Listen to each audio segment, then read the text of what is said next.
Praise the Lord. फिर एक बार पिता परमेश्वर के नाम की स्तुति हो। खुदा का शुक्र अदा करते हैं कि फिर एक बार खुदा ने सुंदर सा समय हमारी ज़िंदगी में दिया है ताकि हम उसकी इबादत करें, उसकी आराधना स्तुति करें, उसके वचन का मनन और चिंतन करें। क्योंकि वो रहमदिल है, वो दया का सागर है और उसकी रहमत हमारे ऊपर हमेशा बरसती रहती है और उसकी दया, करुणा, कृपा परमेश्वर हमेशा हमारे ऊपर देता है। फिर एक बार मैं तहे दिल से आप तमाम लोगों के लिए खुदा से दुआ करता हूँ कि आप लोगों को खुदा खुश रखे, शांति, इत्मीनान, सुकून दे, आपके घरों को आशीषित करे, आपके बच्चों को बरकत दे और उनके सुख दुख में खुदा उनकी सहायता और मदद करे। आज विशेष करके फिर एक बार मैं आपसे अपील करता हूँ, निवेदन करता हूँ, रिक्वेस्ट करता हूँ कि आज प्रभु भोज हम लेंगे।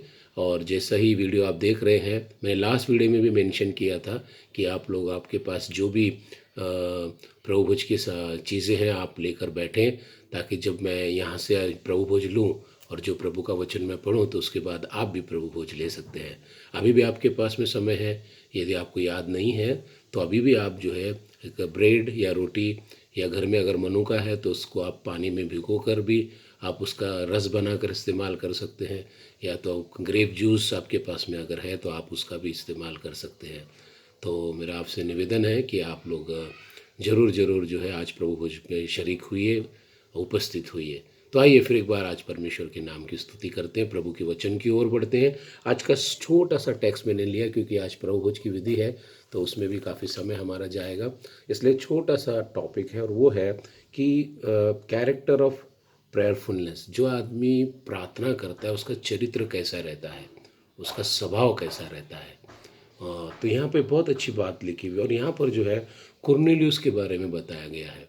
जो ऐसा बताया गया है कि पहली चीज़ तो हम यहाँ पर देखेंगे कि प्रेरितों के काम, एक्ट्स ऑफ अपोस्टल चैप्टर 10, प्रेरितों के काम उसका 10 अध्याय और उसका 10 अध्याय और उसका 2 वचन हम पढ़ेंगे। तो यहाँ लिखा है कि वो भक्त था और अपने सारे घराने समेत परमेश्वर से डरता था और यहूदी लोगों को बहुत दान देता था और बराबर परमेश्वर से प्रार्थना करता था।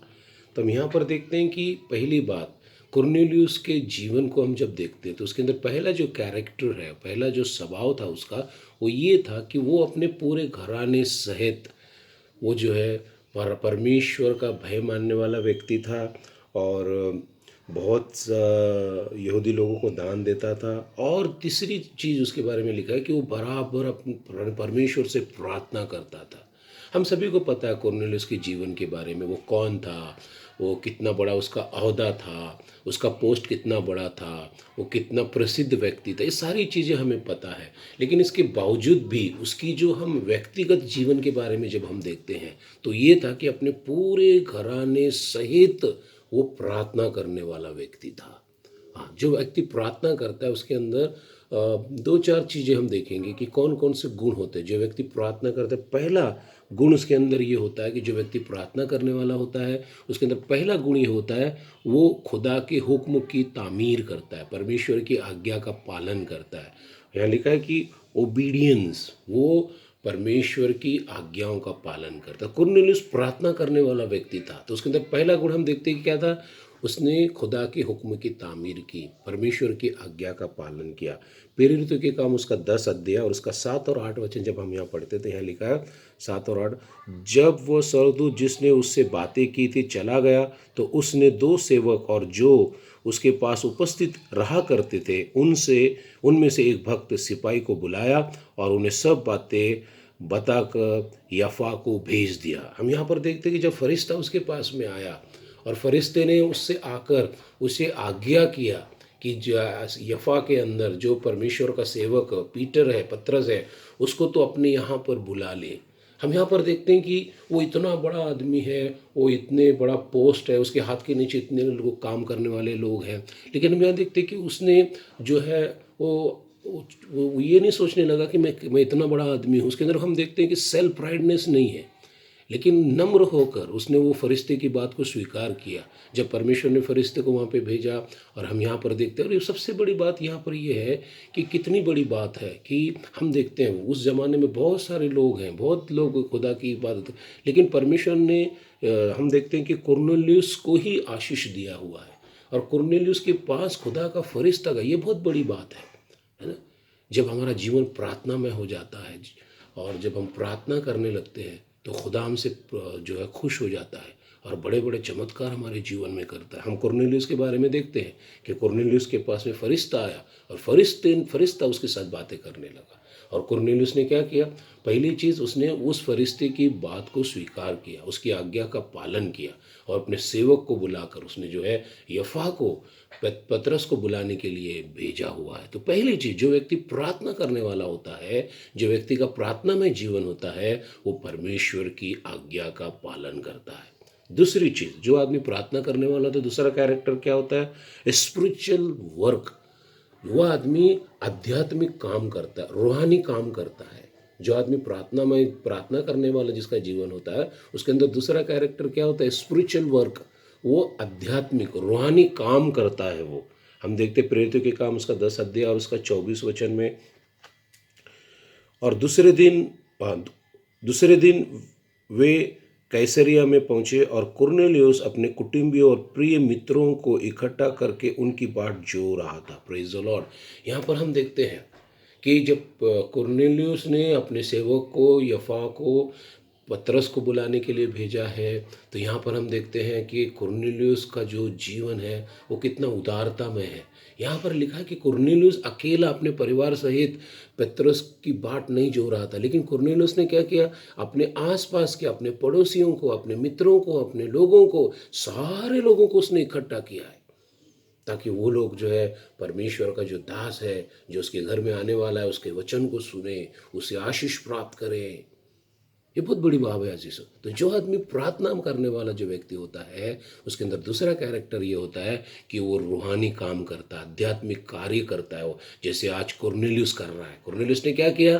पतरस जब उसके घर में आने वाला है तो उसने अपने सारे संबंधियों को, अपने सारे पड़ोसियों को, सारे लोगों को उसने इकट्ठा किया है, और सबको जो है आमंत्रण किया, और अपने घर में बुलाया हुआ और बैठा हुआ है उनके साथ में वो, और पतरस की बाट जो रहा है, इंतज़ार कर रहा है उसका।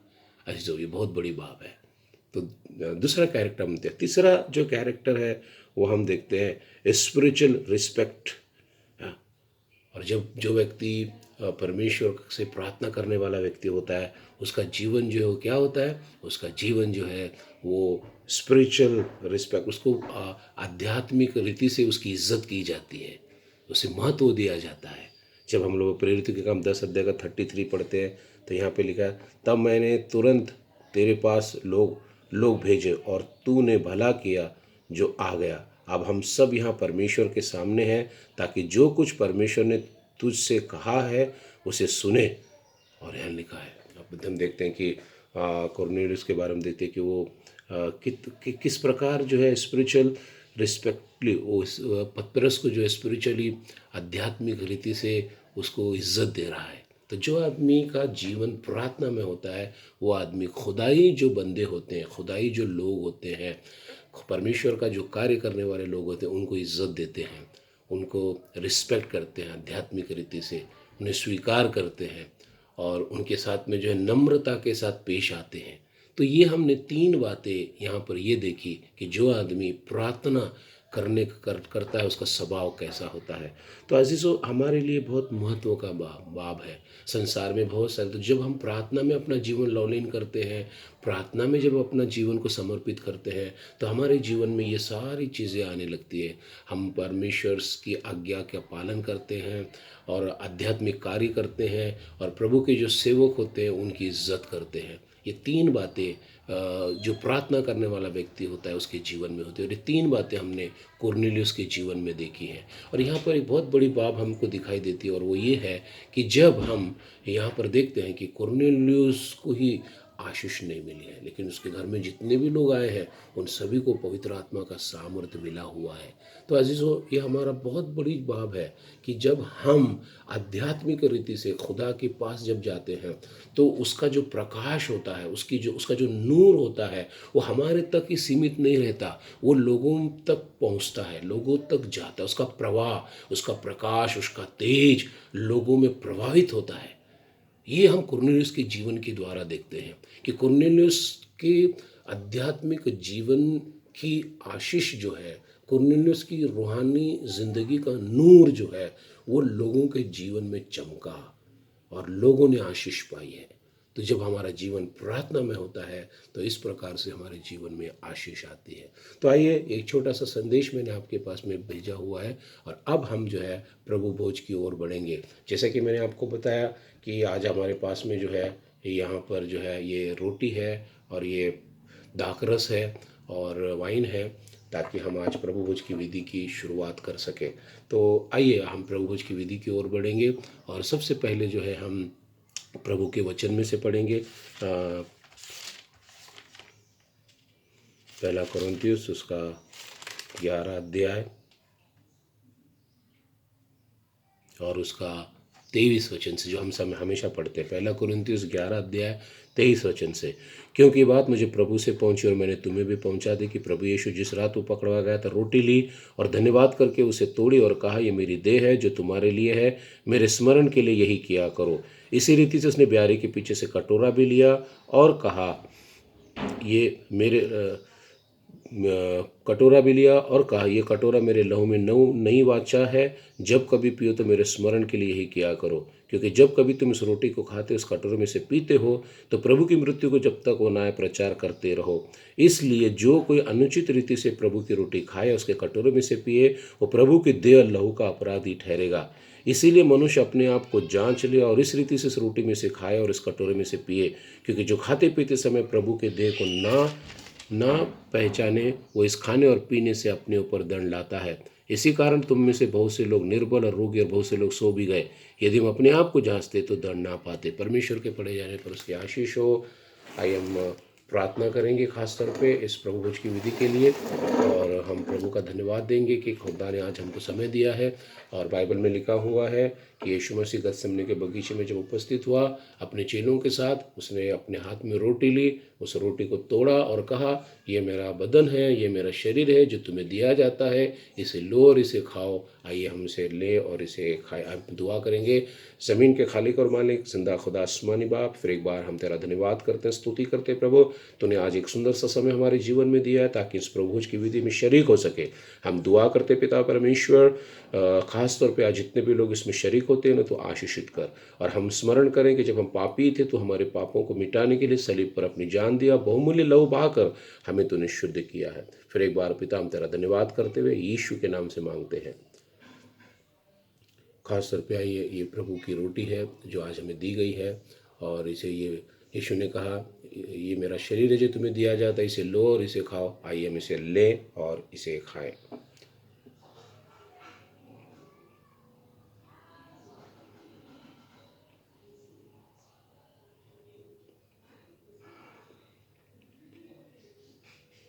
इसी प्रकार उसने दाखरस से भरा हुआ प्याला अपने हाथ में लिया और चेलों को देते हुए कहा, ये मेरा लहू है जो तुम्हें दिया जाता है, इसे लो और इसे पियो। हम दुआ करें। स्वर्गीय पिता परमेश्वर, हम तेरा धन्यवाद करते, स्तुति करते प्रभु कि जब पापी थे, यीशु हमारे पापों के लिए सलीब पर मुआ, उसका कतरा कतरा खून ज़मीन पर टपकाया गया ताकि हमारे गुनाहों से हमें माफ़ी मिले। हम तेरा शुक्र अदा करते हैं, हमें गुनाहों से निकालने के लिए तूने बहुमूल्य बलिदान अपने पुत्र का तूने दिया है। खास तौर पे आज जितने भी लोग इस प्रभु भोज की विधि में शरीक हुए हैं, खुदा बाप, हम दुआ करते हैं हर एक को प्रभु तो ताकत दे, पवित्र आत्मा के द्वारा मार्गदर्शन कर, ताकि वो तेरी तमाम बातों में बने रहें और एक अच्छी संगति तेरे साथ जी सके। हम दुआ करते हैं, तमाम लोगों को तो आशीषित कर, यीशु के नाम से मांगते हैं, आमीन। यीशु ने दाखरस से भरा हुआ प्याला अपने चेलों के हाथ में दिया और कहा, ये मेरा लहू है जो तुम्हें दिया जाता है, इसे लो और इसे पियो। आइए हम इसे ले और इसे पिए।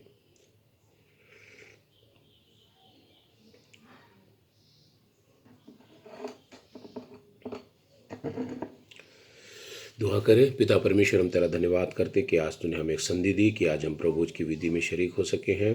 हम दुआ करते हैं जो भी लोग उसमें शरीक होते प्रभु, हर एक को आप आशीषित कीजिए यीशु के नाम से, आमीन। Praise the Lord. फिर एक बार मैं प्रभु का धन्यवाद करता हूँ, स्तुति करता हूँ आप तमाम लोगों के लिए कि इस वीडियो के माध्यम से हम लोग हर संडे मिलते हैं और प्रभु का धन्यवाद और उसकी स्तुति और उसकी महिमा करते हैं। बहुत जल्दी हम विश्वास करते हैं कि चर्च ओपन होंगे और फिर एक बार हम मिलकर प्रभु के मंदिर में उसकी आराधना स्तुति करेंगे। फिर मैं फिर एक बार मैं आप तहे दिल से आप सब लोगों का धन्यवाद देता हूँ और दुआ करता हूँ कि प्रभु आप सबको आशीष दे और आप सबको बरकत दे। आइए छोटी सी दुआ अंत में हम लोग करते हैं। स्वर्गीय पिता परमेश्वर, हम तेरा धन्यवाद करते हैं, स्तुति करते हैं आज के सुंदर समय के लिए, आज के वचन के लिए, और ख़ास तौर पे तूने जो कुरनेलियुस के जीवन के द्वारा हमसे बातें की, 3 बातें तूने बताया प्रभु, हम दुआ करते हैं कि उसी वचन के अनुसार हमारा भी जीवन रहे और हम भी आशीष तुझसे प्राप्त कर सके। इस समय मैं प्रार्थना करता अपने चर्च के तमाम मेंबर के लिए, OBF English church, Marathi church और हिंदी चर्च मलाड़ के लिए, और ख़ास तौर पे हमारे एल्डर्स के लिए पिता परमेश्वर, हमारे बुज़ुर्ग लोगों के लिए, यूथ के लिए, संडे स्कूल बच्चों के लिए, उन सब पर प्रभु तेरे अनुग्रह कृपा का तू हाथ बना के रख। सबको प्रभु पवित्र आत्मा के द्वारा मार्गदर्शन कर, हर बीमारी खतरे से छुड़ा और बचा, और प्रभु तुझ में बने रहें, चाहे कितना ही बड़ी महामारी तकलीफ पीड़ा क्यों ना हो, लेकिन प्रभु हम तुझसे जुड़े रहें, तेरे संगति में बढ़ते रहें और तेरे द्वारा आशीष प्राप्त करते रहे। ऐसी कृपा और दया कर। आदर महिमा गौरव तुझे देते हुए यीशु के नाम से मांगते हैं, आमीन। Praise the Lord. प्रभु आप सबको आशीष दे, आमीन।